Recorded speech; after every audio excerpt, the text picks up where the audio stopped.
Hello everyone, I'm back with the tutorial for this lovely junk journal. So there's going to be few parts for that junk journal creation. This first part is the structure of the cover. First, for this tutorial, you need some corrugated cardboard. My favorite, if you're an HP Instant Ink subscriber, we received the ink through little boxes, and I kept few of them because I really like, you see the waves are really small. Do you have more on that side? The waves are really small compared to if you use a regular box. So these are my favorite, but they're a pain to remove the paper. Anyway, so just look at the size of the waves and maybe, yeah, to find something that you will like the end result. I'm keeping some parts of my boxes for projects like that. So this is one that I did. I didn't remove everything because this can take me maybe another 5 minutes to remove, and I don't have the time for that. And who cares, because I know I'm gonna glue something on it. So I did all the edges at least. And now I'm gonna use a ruler to kind of do my creases for the spine. So what I do is I place my ruler, and then I can fold the cardboard on it. So this one was easy because I did it off the camera, just because my husband came to talk to me and I forgot to wait for the camera. So I'll do the other one. All right, so I did a crease. So technically that should be either the cover or the back. And I'm thinking about a 3/4 of an inch spine. So let me try that. If I do, I have this. Oh, to make sure I'm straight, I'm gonna put my ruler that side. And let's say this seems fine. So I don't really care if, so I'm gonna just press both sides like that. And now I have like a real straight lines for my spine. So now I can fold it correctly. So look at that.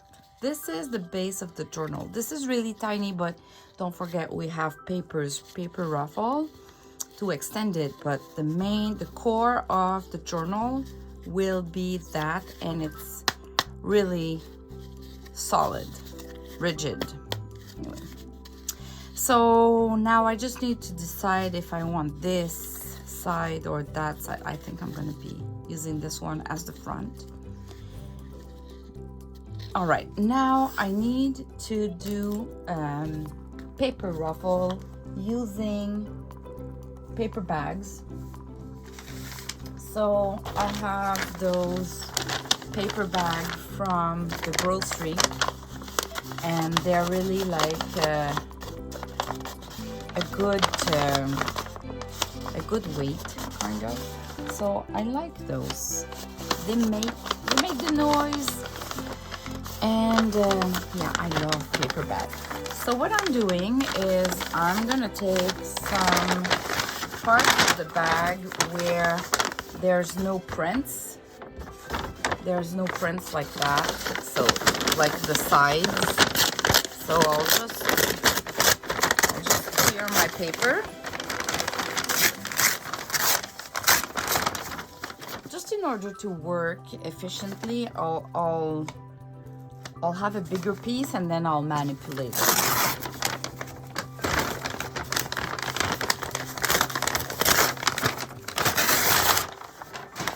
Okay, I came up with a piece that is big like that, and my journal will be like that, so I have enough space. So I'm gonna just reduce it a little bit more to remove that crease here. okay? Because we don't necessarily want that. So if you look at the journal, it's gonna be a little bit over and under. So I'll reduce it. I'm gonna actually remove the crease here.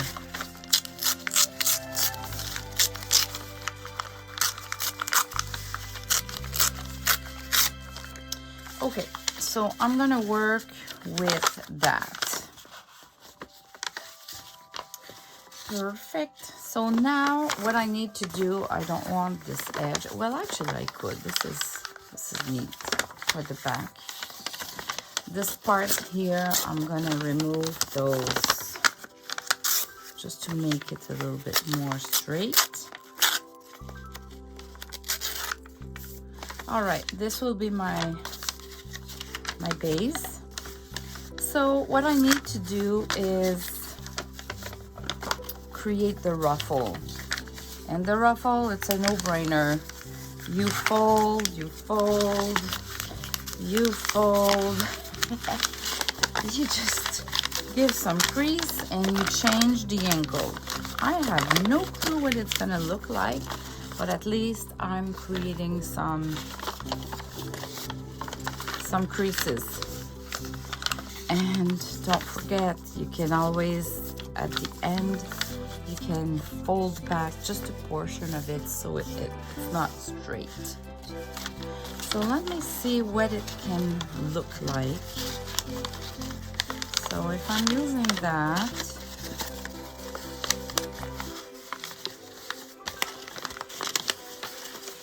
now I have to play, and this is where you need to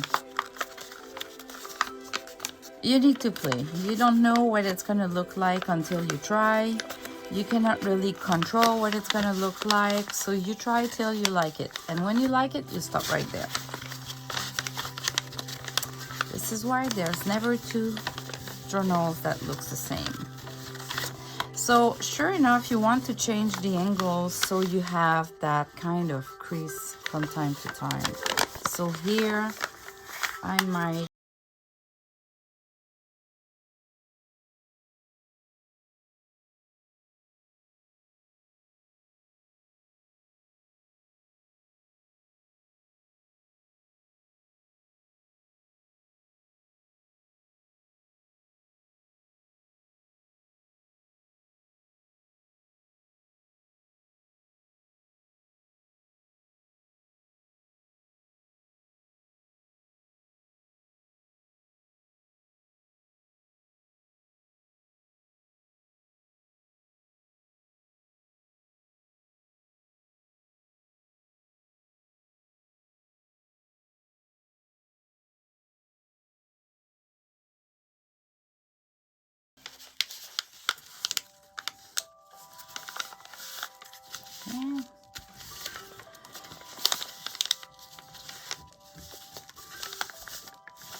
so this would look something like, well, I need to put it like that to have a good result.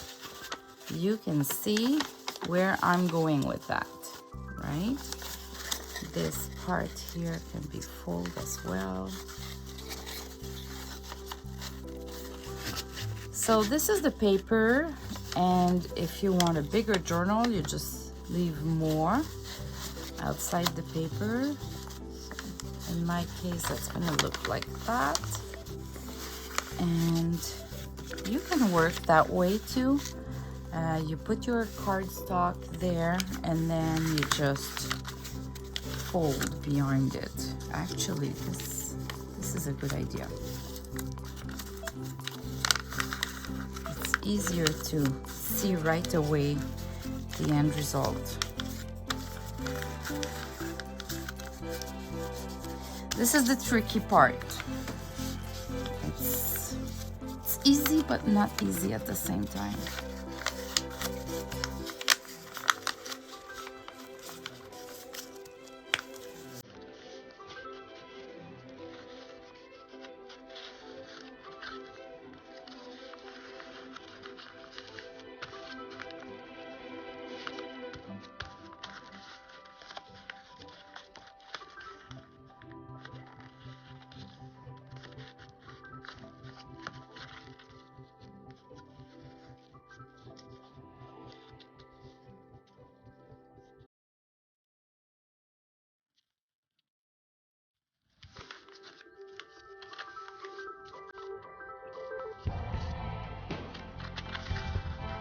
Okay, let's see how it looks like. That would be something, and it's hard to say because to visualize because nothing is glued yet.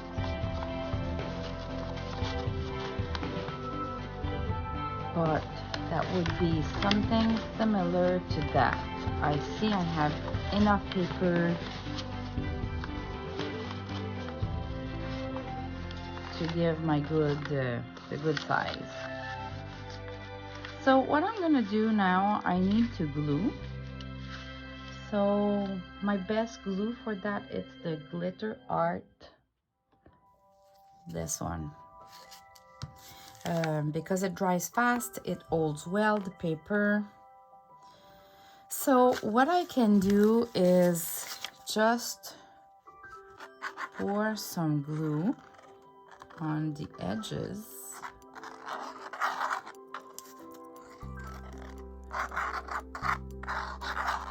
And then I'm gonna add some glue in the creases. So I want my front to be this one, and this part will be my front too. So I'm gonna do this like that. So this is the start. And when this is glued well, I can flip over and now add some glue in the creases, just so they hold. Now, if you have a sewing machine like me, I go faster, and I'm gonna use my sewing machine to kind of hold it well all together. But you can definitively do it with glue only, by adding some glue in every creases of the paper. So in my case, what I'm gonna do is I'm gonna use my sewing machine. So let me go to the sewing machine and I'll come back to show you what I did. But if you're just gluing, you do exactly like what I'm doing right now. You add some glue in the creases and you glue them all, and that works fine. My thread was black and I thought, oh, this is all good because most of the thread will be under other papers.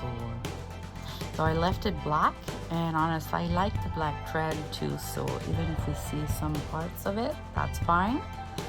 So I just attached the main cardstock. Didn't go too much at the edges because I wanted to look like if it's just glue. But this is now really holding well all the creases. And if I fold the little journal, we can see the shape. Now, if I don't like it here because it's too high, let's say, or I can tear more, you know, I can still remove some. Same for here. I'm gonna remove a little part. So now I can adjust I can adjust my book, my journal, to the size I want for the paper until it looks exactly the way I like it. So here it's too straight for me. I'm gonna remove a little portion here. Sorry for the camera, it's not easy to kind of work with the camera. All right, and now I'll just need to complete with the glue to hold the last creases, just to make sure they hold well, like those ones. So I'm gonna use my glue.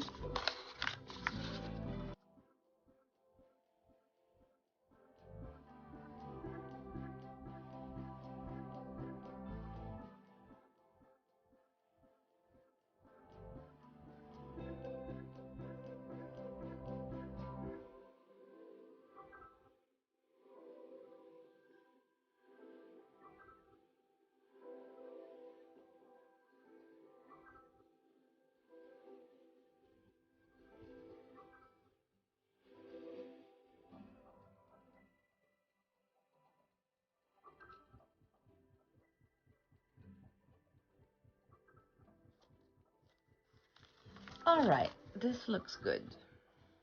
So this is the base of my little journal. So now what I need to do is do my signature and do my cover. But first of all, while I'm going to prepare my papers, I'm going to add some gesso. I am using an oil acrylic gesso because I had that because I used to paint before I discovered the journals. I didn't do any painting since, but I had that, so that works. But any kind of gesso or even acrylic paint would work. You would just, and you take a brush or whatever you have handy. So if I'm taking some of the paint, you just don't want to start with the paint or the gesso directly. You want to apply some on the side, so when you work, you have less paint and you control more.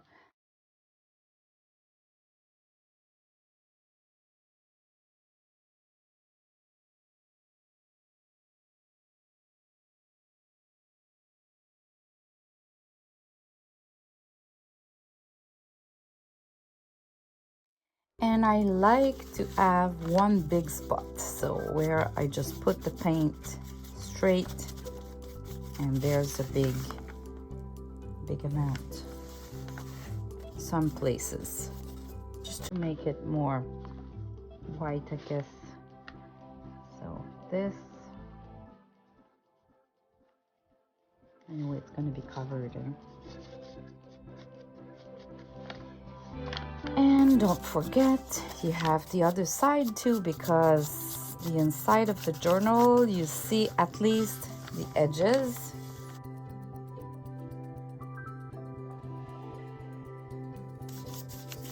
And while it's drying, I go either for a coffee or I'm going to prepare my signature. So I'll move that aside. The next part will show you how to decorate this cover like this.